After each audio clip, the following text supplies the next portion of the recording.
Hello guys, कैसे हैं आप लोग? सब सही? चंगा भंगा एकदम सब सही चल रहा है ना? अच्छे से चल रहा है कि नहीं? चलो देखो आगे बढ़ते हैं, है ना? अब देखो, हम लोग पिछले वीडियो में हम लोगों ने बहुत समय दिया, 15 मिनट्स के आसपास दिए। तो अब देखो, समझ लो इस बात को कि जिन क्वेश्चंस में हमें समय लग रहा है ना, उनमें क्वेश्चन में समय लगेगा। और समय देना एक बहुत अच्छी बात है, क्योंकि हम लोग इस समय को इन्वेस्ट कर रहे हैं, वेस्ट नहीं कर रहे। समय वेस्ट और इन्वेस्ट करने में अंतर होता है। इन्वेस्ट करने से एक आगे चल के आपको आउटकम मिलेगा, वेस्ट करने से कुछ आउटकम नहीं मिलने वाला। आगे बढ़ते हैं, 45 क्वेश्चन देखते हैं, ठीक है?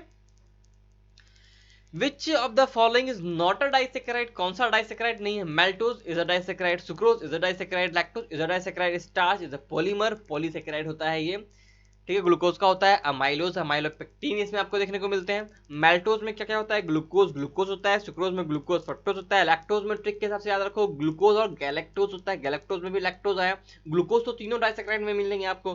मैल्टोज में भी ग्लूकोज है, सुक्रोज में भी ग्लूकोज है, लैक्टोज में भी ग्लूकोज है। लेकिन बाकी और दूसरा कंपोनेंट क्या है? तो मैल्टोज में ग्लूकोज ही दूसरा है, सुक्रोज में फ्रुक्टोज है दूसरा, और लैक्टोज में दूसरा गैलेक्टोज है। तो दोनों में लैक्टोज लैक्टोज आता है ना, समझिएगा।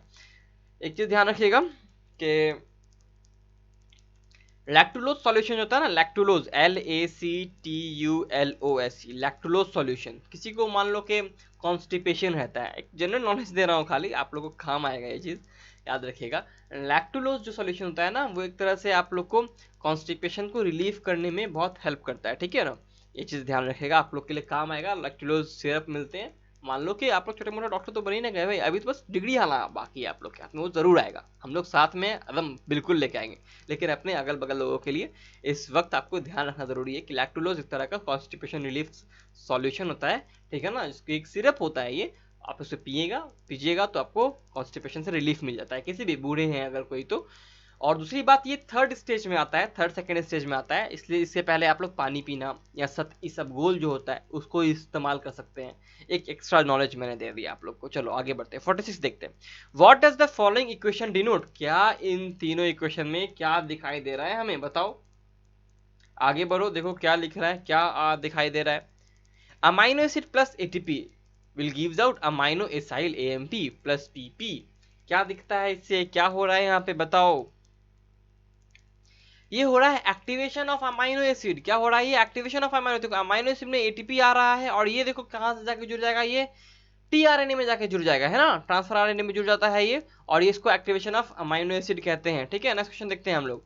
विच of the following is not a conjugated protein? देखो फिर से कंजुगेटेड वाला प्रोटीन वाला क्वेश्चन आया। तो कंजुगेटेड प्रोटीन पे बहुत सारे क्वेश्चन आ रहे हैं, हम लोगों ने तीनों वीडियो में देखा है, चौथा वीडियो होगा, लेकिन 3 वीडियो में हम लोगों ने इसका ये कंजुगेटेड प्रोटीन वाला कॉन्सेप्ट देख लिया है ना। चलो आगे इस क्वेश्चन का आंसर दो। फॉस्फोप्रोटीन, क्रोमोप्रोटीन, लिपोप्रोटीन, ये तीनों के तीनों में कुछ ना कुछ प्रोटीन में जुड़ा हुआ है।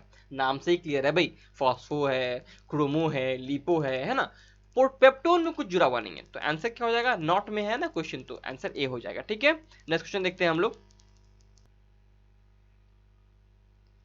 तो नेक्स्ट क्वेश्चन क्या है हमारा? विच of the following fats is least harmful for heart? यानी हार्ट के लिए, हमारे दिल के लिए कौन सा फैट सबसे कम हार्मफुल है ना? इस क्वेश्चन को बताना है। तो बताओ सबसे कम हार्मफुल कौन सा फैट होगा यहाँ पे जो आपको दिखाई दे रहा है। इससे आप सजेस्ट भी कर सकते हैं लोगों को कैसा फैट्स खाना चाहिए, है ना? से पता चलता है हमें। इसका है poly unsaturated fat. Poly unsaturated fats जो होते हैं ना, वो ह्यूमन हार्ट के लिए बहुत कम हार्मफुल होते हैं, ठीक है? नेक्स्ट क्वेश्चन देख रहे हैं। Protein denaturation takes place by the activity of. देखो प्रोटीन का डीनेचुरेशन करना है तो उसको हम लोग क्या करेंगे? या इंजाइम आर सेंसिटिव टू, है ना? इंजाइम किसके प्रति सेंसिटिव होता है? तो देखो एक चीज तो ध्यान रखो, हम लोग को इंजाइम में जाके ना दो ग्राफ है इस ढंग से, एक्स और वाई करके, एक्स करके दो ग्राफ दिए हुए हैं, और दोनों ग्राफ का शेप ना कुछ यूं ही है, ठीक है? और यहाँ पे इंजाइम एक्टिविटी है एक्स एक्सिस पे, और इस तरफ क्या है? नहीं नहीं सॉरी, ये यहाँ पे आपका क्या बोलते हैं, हमारा एंजाइम एक्टिविटी है वाई एक्सिस पे, और इस तरफ क्या है? टेम्परेचर या फिर पीएच है। तो एक ऑप्टिमम पीएच होता है या फिर एक ऑप्टिमम टेम्परेचर होता है जहां पे वो काम करता है। इसके इस तरफ आए या फिर टेम्परेचर घटाए टेम्परेचर बढ़ाए, काम नहीं करेगा, या पीएच घटाए या पीएच बढ़ाए, काम नहीं करेगा एंजाइम। तो एंजाइम और प्रोटीन जो होते हैं, मेनली एंजाइम जो होते हैं ना, एक एक्यूरेट पीएच और एक्यूरेट टेम्परेचर के लिए बहुत हद तक सेंसिटिव होते हैं। तो यहाँ पे लेकिन प्रोटीन के बारे में बोला है तो डीनेचर कैसे हो सकता है प्रोटीन हमारा? तो डीनेचुरेशन होता है हमारे हीट से, ठीक है, डीनेचुरेशन होता है हमारे हीट से, और हीट अगर हम देते हैं प्रोटीन को तो वो डीनेचर हो जाता है। ओके, तो आंसर इसका हो जाएगा एंजाइम सेंसिटिव टू हीट। अब देखो, जो हम लोग का भी कोरोना वायरस का जो केसेस चल रहा है ना, ये तो आने वाले कई समय के लिए वीडियो रहेगा, और कोरोना वायरस से हम कई समय के लिए देखने वाले हैं। कोरोना वायरस के बाहर ना एक लिपोप्रोटीनेशियस लेयर होता है, हम लोग बोल रहे हैं ये एक फैक्ट, और लिपो है ना, लिपोप्रोटीनेशियस लेयर है, जैसा हमारा सेल मेम्ब्रेन होता है। अगर इसको हम लोग सोप से या सैनिटाइजर से यूज करें या फिर इसको हीट करें तो ये खत्म हो जाएगा, बिकॉज यहाँ प्रोटीन है, डीनेचर हो जाएगा, ठीक है ना। और जो सोप होता है वो मिसेल फॉर्मेशन करके इसका लिपिड लेयर को हटा देगा, इसको ब्रेक कर देगा बाहर के लेयर को, ठीक है ना, ये चीज हम लोग कह रहे हैं। 50 का देखते हैं, in polysaccharide the individual monosaccharides are linked by. देखो पोलीसेकेराइड में तो ये क्या ना क्या चाह रहा है कि दो मोनोसेकेराइड को लिंक करने के लिए कौन सा बॉन्ड का इस्तेमाल करते हैं हम लोग। बहुत सिंपल सा क्वेश्चन है, ग्लाइकोसिडिक बॉन्ड का इस्तेमाल करते हैं, और पेप्टाइड बॉन्ड का कहाँ इस्तेमाल करते हैं हम लोग? प्रोटीन्स में इस्तेमाल करते हैं, दो अमाइनो एसिड्स के बीच में करते हैं हम लोग, ठीक है। फॉस्फोडाइस्टर बॉन्ड और हाइड्रोजन बॉन्ड दोनों के दोनों डीएनए में होते हैं ना। इसका आंसर 50 का क्या हो गया? ए हो गया। नेक्स्ट क्वेश्चन देख रहे हैं 51, सेलेक्ट द इनकरेक्ट स्टेटमेंट। इसमें से इनकरेक्ट स्टेटमेंट कौन सा है बताना है हमें। अब देखो इनकरेक्ट स्टेटमेंट इसमें कौन सा है बताओ। पहला क्वेश्चन हम लोग नीचे से आते हैं, ठीक है ना। एडिनोसाइन इज ए न्यूक्लियोसाइड, 51 का देख रहे हैं, एडिनोसाइन इज अ न्यूक्लियोसाइड, ये करेक्ट स्टेटमेंट है। एडिनाइलिक एसिड जो होगा वो एक न्यूक्लियोटाइड होता है, ठीक है। आते हैं नेक्स्ट स्टेटमेंट पे हम लोग, लेसिथिन इज अ फॉस्फोलिपिड, बिल्कुल सही, ये भी एक लेसिथिन की एग्जांपल है जो एनसीईआरटी में लिखा हुआ है साफ साफ फॉस्फोलिपिड का। तो ये दोनों स्टेटमेंट्स करेक्ट है हमारे लिए। इनकरेक्ट पूछ रहा है ना, इनकरेक्ट बताना है यहाँ पे। फिर आते हैं पहला स्टेटमेंट, देखो अमाइनो एसिड्स आर सब्स्टिट्यूएंट मीथेन्स। हाँ, तो एक मीथेन में एक कार्बन होता है, चार उसमें हमारे पास बॉन्ड्स होते हैं, तो एक बॉन्ड COH होता है ना, और यहाँ पे और एक बॉन्ड होता है NH2 होता है कि नहीं। दूसरा बॉन्ड होता है हमारे पास H, और चौथा बॉन्ड होता है तीसरा बॉन्ड H है, और चौथा बॉन्ड R होता है, जो कि वेरिएबल ग्रुप है, जो कि चेंज हो सकता है हर बार। तो यहाँ पे जो R ग्रुप है, और ये जो आपको दिख रहा है एक सब्स्टिट्यूटेड मीथेन दिखाई दे रहा है ना, तो ये आंसर क्या हो जाएगा इसका? ए हो जाएगा। आंसर क्या है इसका? ये जो स्टेटमेंट जो है ये करेक्ट स्टेटमेंट है। नेक्स्ट स्टेटमेंट देखते हैं, ग्लाइसरॉल इज अ ट्राईहाइड्रोक्सी प्रोपेन, बिल्कुल सही, ये ट्राईहाइड्रोक्सी प्रोपेन होता है ग्लाइसरॉल। आते हैं सी पे, lysine is a neutral amino acid, नहीं ये बेसिक अमाइनो एसिड है, आंसर इसका सी हो जाएगा, क्योंकि इनकरेक्ट स्टेटमेंट पूछ रहा है ना, हम लोग का ये आंसर सी है। नेक्स्ट क्वेश्चन देख रहे हैं, carbohydrates are commonly found as starch in plant storage. देखो मैंने पहले बताया कि जो शुगर होता है वो बनता है हमारे जो प्लांट होते हैं उनके बॉडी में एज ए ग्लूकोज, ठीक है, ट्रांसपोर्ट करने के लिए इस्तेमाल होता है उसमें सुक्रोज, और स्टोर क्या होता है? स्टार्च होता है। वही लिख रहा है, carbohydrates are commonly found as starch in plant storage, because plant जो है स्टोर करता है स्टार्च के रूप में कार्बोहाइड्रेट्स को। उसके 5 प्रॉपर्टीज लिखी हुई हैं, उनको बताना है, जो यूजफुल प्रॉपर्टीज है हमारे लिए। देखो क्या है, पहला लिखा हुआ है इजीली ट्रांसलोकेटेड है। क्या है? Easily translocated. नहीं, देखो ट्रांसलोकेशन के लिए हम लोग सुक्रोज का इस्तेमाल करते हैं, स्टार्च को हम लोग इजीली ट्रांसलोकेट नहीं कर सकते हैं, तो ऑप्शन ए तो गलत हो गया। बी पे आता है केमिकली नॉन रिएक्टिव, बिल्कुल सही, एक तरह का पॉलीमर है ये, है ना, पॉलीसेकेराइड है, तो ये बिल्कुल केमिकली मेनली ये नॉन रिएक्टिव होता है, most of the time, most of the reaction ऐसा ही रहता है इसका।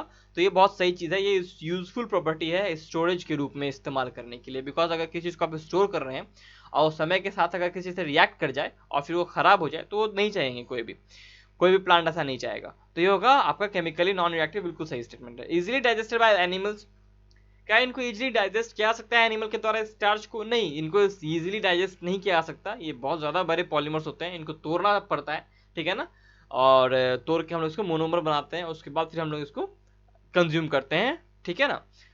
यानी कि कंज्यूम मतलब क्या है, इसका हम लोग एसिमिलेशन करते हैं, इंटेस्टाइन इसको एब्जॉर्ब करता है ग्लूकोज के फॉर्म में, ठीक है। तो ये स्टेटमेंट भी गलत हो गया। कौन कौन सा देखना है कि विच ऑफ द फॉलोइंग बताना है यूजफुल प्रॉपर्टीज में से कौन कौन सा है। तो हमारे लिए यूजफुल ये वाला सी वाला नहीं है। ऑस्मोटिकली इनएक्टिव, बिल्कुल सही, ऑस्मोटिकली इनएक्टिव बहुत अच्छा सा स्टेटमेंट है, ये बिल्कुल सही स्टेटमेंट है। ये ऑस्मोटिकली इनएक्टिव होता है बिकॉज सोचो, अगर किसी एक सेल में हम लोग स्टार्च स्टोर कर रहे हैं, स्टार्च का मात्रा बढ़ता चला जा रहा है, इसका मतलब उसमें कंसंट्रेशन बहुत ज़्यादा बढ़ रहा है, तो अगल बगल के सेल से पानी भी अपने अंदर लेने लगेगा, है ना, क्योंकि पानी का मूवमेंट होने लगेगा, वाटर का मूवमेंट होने लगेगा अपने ऑस्मोसिस के थ्रू। इस कारण से हमारा जो सेल है, बाकी सारा सेल जो होगा इसके अगल बगल, वो डिहाइड्रेट हो जाएगा और ये सेल बर्स्ट हो सकता है। प्लांट है तो बर्स्टिंग तो नहीं होगा बिकॉज उसके पास सेल वॉल है, लेकिन हम लोग एक मात्रा तक इसको स्टोर कर पाएंगे, फिर इसको स्टोर करना बहुत मुश्किल हो जाएगा। लेकिन अगर ये ऑस्मोटिकली इनएक्टिव अगर रहता है तो उससे क्या होगा, कितना भी स्टोर करें पानी अगल बगल वाले सेल से इसके अंदर नहीं आने वाला, ठीक है। तो हम लोग को नॉर्मल पानी से भी काम चल जाएगा जितना सेल के अंदर होना चाहिए। तो ऑस्मोटिकली इनएक्टिव बहुत अच्छा सा फीचर है। तो बी और डी हमारा सही आंसर है। इसमें आंसर क्या हो जाएगा, डी हो जाएगा, ठीक है। सिंथेसाइज ड्यूरिंग फोटोसिंथेसिस नहीं, ग्लूकोज सिंथेसाइज होता है फोटोसिंथेसिस के दौरान। नेक्स्ट क्वेश्चन देख रहे हैं, which are the following promote softening of fruits. Softening of fruits कौन प्रमोट करता है? देखो ये क्वेश्चन तब समझ में आएगा जब हम लोग आप लोग अब मेरा सेल का चैप्टर वाला लेक्चर देखे होंगे क्वेश्चन वाला। उसमें मैंने मिडिल लैमेला का पूरा फॉर्मेशन, उसके मोनोमर यूनिट, सारी चीजों के बारे में बात किया है। क्या होता है, कैल्शियम और मैग्नीशियम पेक्टेट होता है, और पेक्टेट बनता है ग्लूकोरोनिक एसिड और गैलेक्टोरोनिक एसिड के कारण। कैसे से?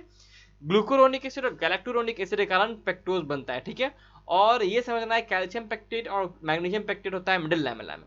मिडिल लैमेला क्या करता है, दो सेल्स को अपनी जगह पे डिफाइन करके रखता है, उसको उस जगह से हिलने नहीं देता, ठीक है ना। मिडिल लैमेला उनको पकड़ के रखता है, जकड़ के रखता है। अभी जो मिडिल लैमेला इनको जकड़ के रखे हुए हैं, अगर हम लोग इस ये जो मिडिल बाद में क्या होता है ना धीरे धीरे कि ये मिडिल लैमेला बहुत हद तक डिसॉल्व होने लगता है और सेल्स जो होते हैं ना एक दूसरे से अपने जो कनेक्शन है वो खोने लगते हैं। इस कारण से जो फ्रूट जो होता है वो सॉफ्ट हो जाता है।